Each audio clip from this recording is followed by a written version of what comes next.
ನಿಮ್ ಕಣ್ಣು ಹೇಳ್ತಾ ಇದೆ ಅಪ್ಪ. ಅವರು ಫಸ್ಟ್ ಟೈಮ್ ಮಗನಿಗೆ ಗೊತ್ತಿಲ್ಲದೆ ಅಪ್ಪ ಏನೇನೆಲ್ಲ ಮಾಡಿರ್ತಾರಲ್ಲ, ಇಲ್ಲಿ ಕೂತ್ ಮಾತಾಡ್ತಿದಾರ, ಅದನ್ನ ಕಣ್ಣು ನೋಡಿ ಹೆಂಗ್ ಹೇಳ್ತಾ ಇದೆ.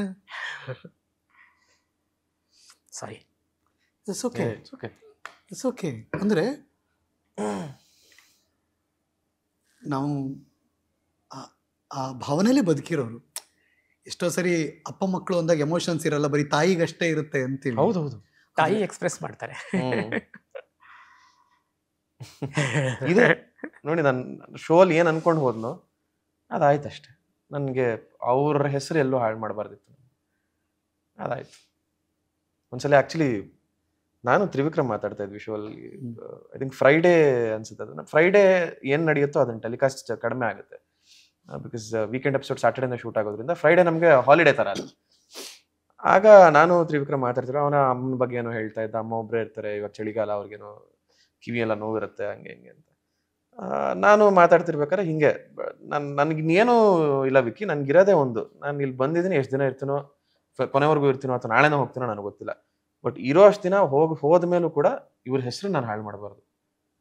ತುಂಬಾ ಕಷ್ಟಪಟ್ಟು ಹೆಸರು ಮಾಡಿದ್ದಾರೆ ನಮ್ಮ ತಂದೆ, ತುಂಬಾ ಕಷ್ಟಪಟ್ಟು ಹೆಸರು ಮಾಡಿದ್ದಾರೆ. ತುಂಬಾ ಹತ್ತಿರದಿಂದ ನೋಡಿದ್ದೀನಿ ನಾನು ಏನೇನು ಕಷ್ಟಪಟ್ಟಿದ್ದಾರೆ. ಹೊರಗಡೆ ಜನ ಇವ್ರನ್ನ ಎಷ್ಟು ಗೌರವಿಸ್ತಾರೆ, ಅವರ ಫೀಲ್ಡ್ ಅಲ್ಲಿ ಅವರು ಎಷ್ಟು, ಹೀಸ್ ಎ ಲೆಜೆಂಡ್.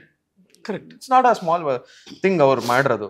ಸೊ ಅದನ್ನ ನಾನು ಎಲ್ಲೂ ಕಡಿಮೆ ಮಾಡಬಾರ್ದು. That is my only goal. ಅದನ್ನ ನಾನು ಈಡೇರಿಸ್ಕೊಂಡ್ಬಿಟ್ರೆ ಸಾಕು. ಹಂಗಂತ ನಾನು ಅದೇ ನಿಟ್ಟಿನಲ್ಲಿ ಫೇಕ್ ಆಗಿ ಆಡ್ಲಿಲ್ಲ. ನಾನು ಇದ್ದಿದ್ದೆ ಹಂಗೆ, ನಾನು ಇರೋದೇ ಹಂಗೆ, ನಂಗೆ ಸಂಸ್ಕಾರ ಕಲ್ಸ್ಕೊಟ್ರದೇ ಹಂಗವ್ರು. ಸೊ ಹಾಗಾಗಿ ಅಷ್ಟೇ. ನಾವಾಗೆ ಒಳಗೋಗಿ ನಾವಾಗೆ ಆಚೆಗೆ ಬರೋದಿದೆಯಲ್ಲ. ಸುದೀಪ್ ಎಕ್ಸ್ಪ್ರೆಸ್ ಮಾಡಿದ್ರು ಅದನ್ನ ವಿಕ್ಟಿಮ್ಗೆ ಎಪಿಸೋಡ್ ಅಲ್ಲಿ. ಪಂಚಾಯತಿನಲ್ಲಿ ಅವ್ರು ಹೇಳಿದ್ರು ಅದನ್ನ, ಹೇಗೆ ಹೋದ್ರು ಹಾಗೆ ಬಂದ್ರಿ ನೀವು. ಬದುಕು ಹೆಂಗ್ ಚೇಂಜ್ ಆಯ್ತು ಬಿಗ್ ಬಾಸಿನ ಆಚೆ ಬಂದ್ಮೇಲೆ, ವೈಯಕ್ತಿಕವಾಗಿ ನಿಮ್ಮದು ಮತ್ತು ಕುಟುಂಬದ್ದು? ಕುಟುಂಬದ ವಿಚಾರದಲ್ಲಿ ಇನ್ನೂ ಹತ್ರ ಆದ್ವಿ ಅನ್ಸುತ್ತೆ ಎಲ್ರು. ಬಿಗ್ ಬಾಸ್ ನಂತರ, ಬಿಗ್ ಬಾಸ್ ನಂತರ 3 ಜನ ಇನ್ನೂ ಹತ್ರ ಆದ್ವಿ ಅಂತ ಅನ್ಸುತ್ತೆ. ಅದು ಅದು ಅದು ತುಂಬಾ ಖುಷಿ ಇದೆ ನನಗೆ. ಅದೆಲ್ಲೋ ಮಧ್ಯದಲ್ಲಿ ಎಲ್ಲೋ ಒಂದೊಂದು ಗೆರೆ ಇದ್ದಿದ್ದು ಅದೆಲ್ಲ ಅಳಸೋಯ್ತು. ತುಂಬಾ ಹತ್ರ ಆಗಿ 3 ಜನ ತುಂಬಾ ಖುಷಿಯಾಗಿದ್ದೀವಿ ಅಂತ ಅನ್ಸುತ್ತೆ ಇವಾಗ. ಬಟ್ ಪ್ರೊಫೆಷನಲಿ ಅಂತ ಬಂದಾಗ ಹೌದು, ನೀವೇ ಹೇಳಿದಾಗ ಒಂದು ವೈಡರ್ ಎಕ್ಸ್ಪೋಜರ್, ಜನ ಶಿಶಿರಾಗಿ ಗುರುತಿಸ್ತಾ ಇದ್ದಾರೆ. ಅಂಡ್ ಹೊರಗಡೆ ಹೋದಾಗ ಎಲ್ರು ಮಾತಾಡ್ಸೋದು, ಇದೆಲ್ಲ ನನಗೆ 12 ವರ್ಷ ಇಂಡಸ್ಟ್ರಿಲಿ ಇದ್ರು ಇದೆಲ್ಲ ಹೊಸದು ನನಗೆ. ಈ ಎಕ್ಸ್ಪೀರಿಯನ್ಸ್ ಹೊಸದು. ಸೊ 12 ವರ್ಷ ಒಂದು ಲೆಕ್ಕ, ಈ 1 ವರ್ಷ ಮತ್ತೊಂದು ಬೇರೆ ಲೆಕ್ಕನೆ. ಅಂಡ್ 12 ವರ್ಷದ ಹಿಂದೆ ಇಂಡಸ್ಟ್ರಿ ಅವರೇ ಒಂದಷ್ಟು ಜನ ನನ್ನನ್ನು ಮಾತಾಡ್ಸಿದ್ದ ರೀತಿ, ಈಗ ಮಾತಾಡ್ಸೋ ರೀತಿ ಇರ್ತವೆ. The way they behave, the way they come and speak to me, address ಮಾಡೋದಾಗಿರ್ಬೋದು. ಓಕೆ, ಆಗ ಮಾತಾಡಿಸ್ತಿದ್ದೆ ಬೇರೆ, 3 ತಿಂಗಳ ಹಿಂದೆ ಮಾತಾಡಿಸ್ತಿದ್ದೆ ಬೇರೆ, 3 ತಿಂಗಳ ಆದ್ಮೇಲೆ ಮಾತಾಡಿಸ್ತಿರೋದು ಬೇರೆ. ಏನ್ರಿ ಶಶೀರ್? ಅದು ಇಲ್ಲ, ಮತ್ತೆ ನೋಡ್ತಿದ್ರು ಅಷ್ಟೇ. ಓ, ಅಲ್ಲೇ ಏನ್ರಿ ಶಿಶಿರು ಇಲ್ಲ, ಮಾತು ಇಲ್ಲ, ನೋಡೋರು ಜಸ್ಟ್ ಅನ್ ಆಟಿಟ್ಯೂಡ್ ಅಷ್ಟೇ. ಈಗ ಹೇಗಿದ್ದೀರಾ ಶಿಶಿರ್? ಇನ್ನೂ ಎಕ್ಸೈಟ್ಮೆಂಟ್. ಹಂಗ ಹೇಗಿದ್ದೀರಾ ಶಿಶಿರ್? ನನಗೆ ಒಂದೊಂದ್ಸತಿ ಏನಿದು ಪ್ರಪಂಚ ಇಷ್ಟೇನ ಅನ್ಸ್ಬಿಡುತ್ತೆ. ಏನ್ ಮಾಡಕ್ಕಾಗಲ್ಲ. How do you look at life? ತುಂಬಾ ಚಿಕ್ಕದು. Take it easy. That is my only formula. Take it easy. ತುಂಬಾ ಕಾಂಪ್ಲಿಕೇಟ್ ಮಾಡ್ಕೊಳಕ್ ಹೋಗಲ್ಲ, ತುಂಬಾ ಹೊಡೆದಾಡಕ್ ಹೋಗಲ್ಲ, ತುಂಬಾ ಈಸಿಯಾಗಿ ತಗೋತೀನಿ ಲೈಫ್ನ. That is how. ನಂಗೆ ಪೀಸ್ ಆಗಿರ್ಬೇಕು, ತುಂಬಾ ಈಸಿ ಆಗಿರ್ಬೇಕು. ಯಾವುದನ್ನು ತುಂಬಾ ಕಾಂಪ್ಲಿಕೇಟ್ ಮಾಡ್ಕೊಂಡು ನೋಡ್ಕೊಂಡು ಮುಗಿದೋಯ್ತು. ಆ ಸ್ಟ್ರಗಲ್ ಗಿಗಲ್ ಎಲ್ಲ ಮುಗೀತು. ಟೇಕ್ ಇಟ್ ಈಸಿ, ಆರಾಮಾಗಿರೋಣ. ಅಪ್ಪನ್ ಕೇಳೋಣ, ಈಸಿನಾ ಅಥವಾ ಲೈಫ್ ಏನು ಅಂತ? ಅಪ್ಪನ್ ಡೆಫಿನೇಷನ್ ಬೇರೆ ಇರ್ಬೋದ? ನಿಮ್ ಪ್ರಕಾರ? ಈಗ ಏನಿಲ್ಲ, ನನಗೆ ಇಷ್ಟು ದಿನದ ಸ್ಟ್ರಗಲ್ ಎಲ್ಲ ಆಯ್ತು, ಒಂದು ಹಂತಕ್ಕೆ ಬಂದಿದ್ದೀವಿ, ನಾವೆಲ್ಲ ಚೆನ್ನಾಗಿದ್ದೀವಿ, ಸೊಸೈಟಿ ರೆಸ್ಪೆಕ್ಟ್ ಮಾಡುತ್ತೆ, ಜನ ರೆಸ್ಪೆಕ್ಟ್ ಮಾಡ್ತಾರೆ, ನಾವು ಏನೇನು ಬೇಕೋ ಅದನ್ನ ಮಾಡ್ಕೊಂಡಿದ್ದೀವಿ, ಮುಂದಕ್ಕೆ ಏನೇನು ಬೇಕು. ಇವಾಗೆಲ್ಲ ಒಂದು ಫ್ಯಾಮಿಲಿ ರೆಸ್ಪಾನ್ಸಿಬಿಲಿಟಿ ಅವ್ನು ತೊಗೊಂಡಿದ್ದಾನೆ, ನಾನು ಸ್ವಲ್ಪ ರಿಲ್ಯಾಕ್ಸಿಂಗ್ ಆಗಿದ್ದೀನಿ, ಚೆನ್ನಾಗಿ ನಡ್ಕೊಂಡು ಹೋಗ್ತಾ ಇದೆ. ನನ್ನ ಕಾನ್ಸಂಟ್ರೇಷನ್ ಅದು, ನನ್ನ ಕಾಂಪಿಯರ್ ನಡೀತಾ ಇದೆ, ಅದನ್ನು ಮುಂದುವರ್ಸ್ಕೊಂಡು ಹೋಗ್ತಾ ಇದ್ದೀನಿ. ನನಗೆ ಮೊದಲಿಂದನೂ ನನ್ನ ಸ್ವಭಾವ ಏನು ಅಂದರೆ, ನಂಗೆ ಜಲಸ್ ಅನ್ನೋದು ಬರಲ್ಲ. ನನ್ನ ಜೀವನದಲ್ಲೇ ಬಂದಿಲ್ಲ ಜಲಸ್ಸು. ಯಾರೋ ಒಬ್ರು ಸ್ನೇಹಿತರು ಮನೆ ಕಟ್ಟಿಸ್ತಾರೆ ಅಂತ ಅಂದರೆ ಅವ್ರಿಗಿನ್ನ ಜಾಸ್ತಿ ಅವ್ರ ಸೈಟ್ ಹತ್ರ ನಾನು ಹೋಗಿ ನೋಡ್ಕೊಂಡ್ಬರ್ತಾ ಇದ್ದೆ. ನಾನು ನೋಡಿದ್ದೀನಿ ಅದನ್ನ. ಜೊತೆಗೆ ನನಗೂ ಏನಾದ್ರು ಆದಾಗ ಹೊಗಳಿರುವಂಥ ವ್ಯಕ್ತಿಲಿ ಪ್ರಮುಖ ಪಾತ್ರ ಇದೆ. ಆಮೇಲೆ ಯಾರೋ ಏನೋ ಸಾಧನೆ ಮಾಡಿದ್ರು, ನನಗಿಲ್ವಲ್ಲ, ಅವ್ರು ಮಾಡ್ತಾ ಇದ್ದಾರೆ, ನಂಗೆ ಯಾವತ್ತೂ ಬಂದಿಲ್ಲ ನನಗೆ. ಅದೇ ನನಗಿದ್ದಿತ್ತು. ಅದೇ ಥರ ನಡ್ಕೊಂಡು ಬಂದಿದೆ. ದೇವ್ರು ಚೆನ್ನಾಗಿ ನಡ್ಸ್ಕೊಂಡು ಹೋಗಿದ್ದಾರೆ. ಬಟ್ ಒಂದಂದರೆ ನನ್ನ ಸೈಡ್ ಬೈ ಸೈಡ್ ದೇವ್ರು ಇದ್ದಿದ್ದು. ನನ್ನ ಬಾಲ್ಯ ಎಲ್ಲ ನಡ್ಕೊಂಬಂದದ್ದು ನೋಡಿದ್ರೆ ನಾನು ಬೇರೆ ಏನೋ ಆಗಬೇಕಾಗಿತ್ತು ಸರ್ವೈವ್ ಆಗೋಕ್ಕೆ. ಆಗಲಿಲ್ಲ, ದೇವ್ರು ಆ ಕಡೆಗೆ ಕಳಿಸ್ಲಿಲ್ಲ. ಕಷ್ಟ ಆದರೂ ನೀನು ಒಳ್ಳೆ ತಂದಲ್ಲೇ ಇರು ಅಂತ. ಈಗ ನನಗೆ ಈಸಿ ಇದೆ, ನನಗೇನು ಕಷ್ಟ ಇಲ್ಲ, ತುಂಬ ಚೆನ್ನಾಗಿದೆ. I still remember.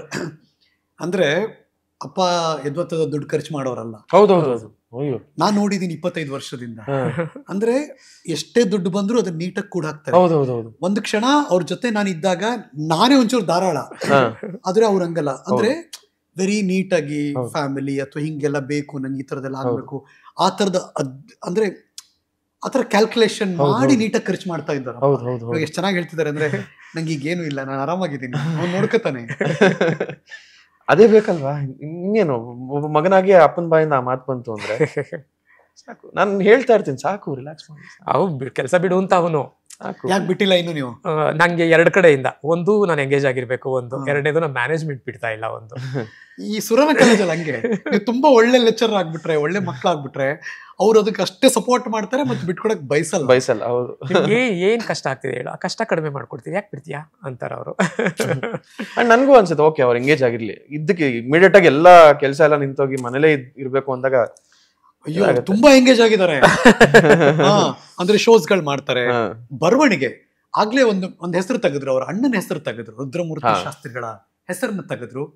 Kannada cinema ಲೋಕ ಮತ್ತು ಸಾಹಿತ್ಯ ಲೋಕ ಮರೆಯಲಾರದಂತಹ ಒಂದು ವ್ಯಕ್ತಿತ್ವ ಅದು ರುದ್ರಮೂರ್ತಿ ಶಾಸ್ತ್ರಿಗಳದ್ದು. ಬರವಣಿಗೆಯಲ್ಲಿ ತುಂಬಾ ಜನರು ಗೊತ್ತಿಲ್ಲ ಅಣ್ಣ. ಅದಕ್ಕೆ ಹೇಳ್ತಾ ಸುಮಾರಷ್ಟು ಜನ ಸಾಹಿತ್ಯದಲ್ಲಿ ಇರೋರ್ಗೆ ಅವ್ರಿಗೆ ಗೊತ್ತು, ನಮ್ಮಣ್ಣ ಅಂತ ಗೊತ್ತಿಲ್ಲ. ಹೌದೌದು, ಸುಮಾರಷ್ಟು ಜನಕ್ಕೆ ಅದು ಇದೆ, ನಡೆಯುತ್ತೆ. ಸಾಹಿತ್ಯ ಎಷ್ಟು ಇನ್ಫ್ಲೂಯೆನ್ಸ್ ಮಾಡಿದ್ರು ಅಣ್ಣ ನಿಮ್ಗೆ? ನಮ್ ಫ್ಯಾಮಿಲಿಲಿ ಒಂದ್ ಏನ್ ಗೊತ್ತಾ, ಯಾರಿಗೂ ಇನ್ಫ್ಲೂಯೆನ್ಸ್ ಮಾಡೋ ಅವಕಾಶಗಳು ಸಿಗ್ಲಿಲ್ಲ. ತುಂಬಾ ಡಿಫ್ರೆಂಟ್ ಆಗಿ ನಡ್ಕೊಂಡ್ ಬಂದಿದ್ದಂತ ಫ್ಯಾಮಿಲಿ. ಅದಕ್ಕೆ ಹೇಳಿದ್ದೆ ಯಾವಾಗ್ಲೂ ಮಕ್ಕಳಿಗೆ ಅಪ್ಪ ಅಮ್ಮ ಇರಬೇಕು ಅಂತ. ಅಪ್ಪ ಅಮ್ಮ ಎಲ್ಲ ಒಂದುಗೂಡಿಸ್ತಾರೆ. ಅಪ್ಪ ಅಮ್ಮ ಇಲ್ಲ ಅಂದರೆ ಎಲ್ಲ ಡಿವೈಡ್ ಆಗ್ತೀವಿ ಬೇರೆ ಬೇರೆ ಕಾರಣಗಳಿಂದ. ನಮ್ಮ ಅಣ್ಣನ್ನ ನಾನು ಫಸ್ಟ್ ಟೈಮ್ ನೋಡಿದ್ದು ನಾನು 9ನೇ ಕ್ಲಾಸ್ ಓದುವಾಗ. ಅಲ್ಲಿವರೆಗೂ ನಮ್ಮ ಅಣ್ಣ ನೋಡೇ ಇಲ್ಲ ನಾನು. Can you believe? ಆ ಥರದ್ದು ಫ್ಯಾಮಿಲಿಗಳು ನಮ್ದೆಲ್ಲನೂ. ನಮ್ಮ ಅಣ್ಣ ಇವತ್ತೇನಾಗಿದ್ದಾನೆ, ಅವನು ಕೂಡ ಅವನ ಸ್ವಂತ ಸ್ಟ್ರಗಲಿಂದ ಮಾಡಿರೋದಷ್ಟೇ. ಅವನಿಗೆ ಸಪೋರ್ಟ್ ಮಾಡಿದವರು ಯಾರೂ ಇಲ್ಲ ಆ ಥರ. ಯಾಕೆಂದರೆ ಅಪ್ಪ ಇರಬೇಕು, ಅಮ್ಮ ಇರಬೇಕು. ಅಪ್ಪನೂ ಇಲ್ಲ, ಅಮ್ಮನೂ ಇಲ್ಲ, ಯಾರು ಮಾಡ್ತಾರೆ?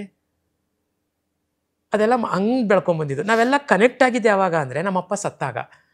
ನಮ್ಮ ಅಣ್ಣ ನಮ್ಮ ಫ್ಯಾಮಿಲಿ ಜವಾಬ್ದಾರಿ ತೊಗೊಳಕ್ಕೆ ಟ್ರೈ ಮಾಡಿ. 2 ಹೆಣ್ಮಕ್ಳು ಮದುವೆ ಆಗಬೇಕಾಗಿತ್ತು, ನನಗೆ ಕೆಲಸ ಇರಲಿಲ್ಲ, ಆ ಥರದ್ದೆಲ್ಲ. ಆವಾಗ ನಾವೆಲ್ಲ ಒಂಚೂರು ಹತ್ತತ್ರ ಆದ್ವಿ. ಆದರೂ ಕೂಡ ಆ ಬಾಂಡಿಂಗು ಬಾಲ್ಯದಿಂದ ಇಲ್ಲದೆ ಇದ್ದಿದ್ದರಿಂದ ಆ ಬಾಂಡಿಂಗೇ ಇರಲಿಲ್ಲ, ಅದಾಗಲಿಲ್ಲ. ಆ ಥರ ಬರವಣಿಗೆ ಬಂತು ನಿಮ್ಗೆ, ನಿಮ್ಮೊಳಗಿತ್ತು? ನೀವು ನಂಬಲ್ಲ ಅನಿಸುತ್ತೆ, ನಾನು ನನ್ನ 44ನೇ ವಯಸ್ಸಿನಲ್ಲಿ MBA ಮಾಡಿದ್ದು. ಹೌದು, 44th ಏಜಲ್ಲಿ ನಾವಿಬ್ರು ಒಟ್ಟಿಗೆ MBA ಮಾಡಿದ್ದು. ಹೌದು, ನಂಗೆ 44 ಅಲ್ಲ ಆಗ. ಅಲ್ಲಿ ಅದು, ಬಟ್ ನನ್ನ ಬರವಣಿಗೆ ಅದಕ್ಕೆ ಮೊದಲೇ ಇತ್ತು. ಹೌದು, ನಾನು MA fail candidates repeat exam ಕಟ್ಟಿದ್ರೆ MA ಮಕ್ಕಳು ಪಾಠ ಮಾಡ್ತಿದ್ದೆ, ನಾನು ಗ್ರಾಮರ್ ಪಾಠ ಮಾಡ್ತಿದ್ದೆ. ನನಗೆ MA ಗ್ರಾಜ್ಯುಯೇಷನ್ ಇಲ್ಲ. ಹಾಗಾಗಿ ನನಗೆ ಈಗಲೂ ನಂಗೆ ಆಶ್ಚರ್ಯ ಆಗುತ್ತೆ, ಹೇಗೆ ನಂಗೆ ಇದೆಲ್ಲ ಬಂತು ಬರವಣಿಗೆ ಗೊತ್ತಿಲ್ಲ ನನಗೆ. ಅಂದರೆ ವಿದ್ವತ್ಪೂರ್ಣ ಹಾಡುಗಳನ್ನ ಬರೆಯೋದು, ಅಂದ್ರೆ ಕ್ಲಾಸಿಕಲ್ ಸಾಹಿತ್ಯವನ್ನ ಬರೆಯೋದು ಮತ್ತು ವಿಮರ್ಶೆಗಳನ್ನ ಮಾಡೋದು ನಾಟ್ ಅನ್ ಈಸಿ ಟಾಸ್ಕ್. ಹೌದು, ಅದಕ್ಕೆ ಎಂತೆಂಥೋ ವಿದ್ವಾಂಸಗಳು ಬೇಕು ಅಂತಾರೆ. ಬಟ್ ನೀವು ಅದನ್ನ ಕರಗತ ಮಾಡ್ಕೊಂಡ್ರಿ, ಅದನ್ನಷ್ಟೇ ಸತ್ವಪೂರ್ಣವಾಗಿ ಕೊಟ್ರಿ ಇಂಡಸ್ಟ್ರಿಗೆ. ನಿಮಗೆ ಹೆಂಗೆ ಅಂದ್ರೆ ನನ್ಗೆ ಗೊತ್ತಿದೆ, ಒಬ್ಬ ದೊಡ್ಡ ಗುರುಗಳು, ಭರತನಾಟ್ಯ ಗುರುಗಳು, ಅವರು ದೊಡ್ಡ ಸ್ಕಾಲರು, ಷಡಕ್ಷರಿಕೆಯಲ್ಲಿ ಬರ್ಸ್ಬೇಕು, ಅವ್ರು ಬರ್ಕೊಡ್ಬೇಕು ಅಂತ ದುಂಬಾಲ್ ಬಿದ್ದು ಇವ್ರ ಟೈಮ್ ಕಾದು ಬರ್ಸ್ಕೊಂಡ್ರು ಇದ್ದಾರೆ. That is wow. ನಂಗೆ ಆಶ್ಚರ್ಯ ಅದು.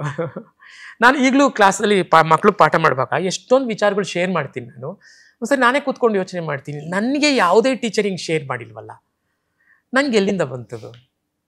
ಅಷ್ಟೇ, ಇನ್ನೇನು ಇಲ್ಲ.